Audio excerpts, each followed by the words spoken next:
کاوە گەرمیانی شەهیدی قەڵەم و وتنی ڕاستی. حزب هەموو جونگەکانی خەڵکی داگیر کردووە، هەموو دام و دەستگاکانی منۆپۆل کردووە، بەداخەوەکەوە لە وڵاتی ئێمە یاسە بۆتە یاسەوەکو کێشی لاتووە بۆتە تۆڕی جاڵجاڵۆکە، کەسی بچووکە گرێ و کەسی باڵە دەست بۆی دەرەچێت.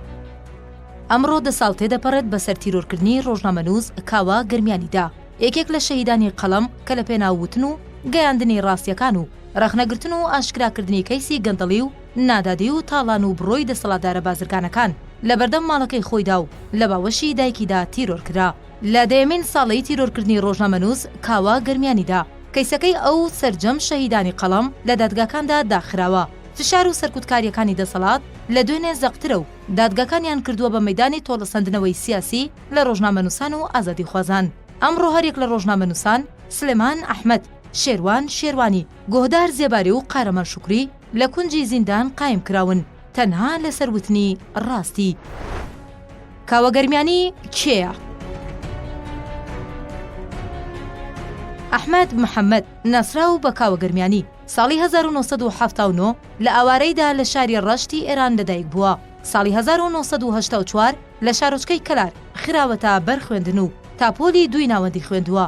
پاش ئەوەی باوکی ئەنفال کراوە بەهۆی هەژاریەوە و بۆ دابینکردنی بژێوی خێزانەکەی وازی لە خوێندن هێناوە و دەستی بە کرێکاری کردووە.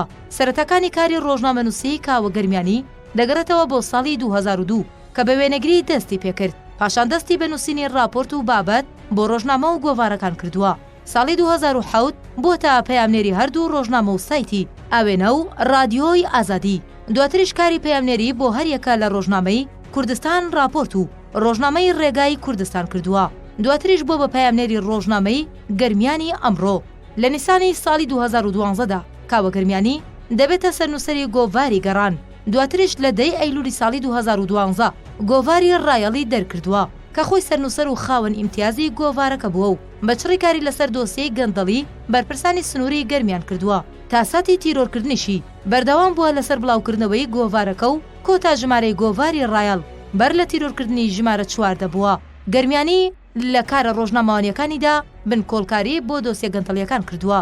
لە ئەنجامی راپۆرت و لێکۆڵینەوە ڕۆژنامەوانیەکانیشیدا لە ساڵی 2011 کتێبێکی لە ژێرناونیشانی گەرمیان لە نێو بەڵگەنامە ڕەشەکاندا بڵاو کردوێتەوە.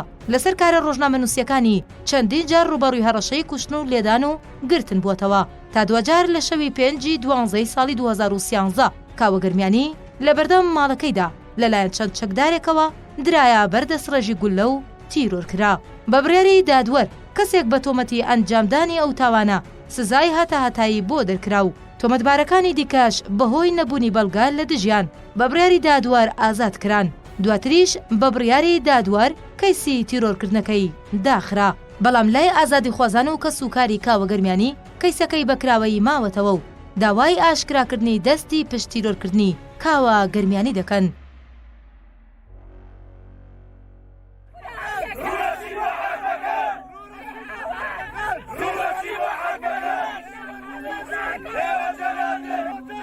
Yeah.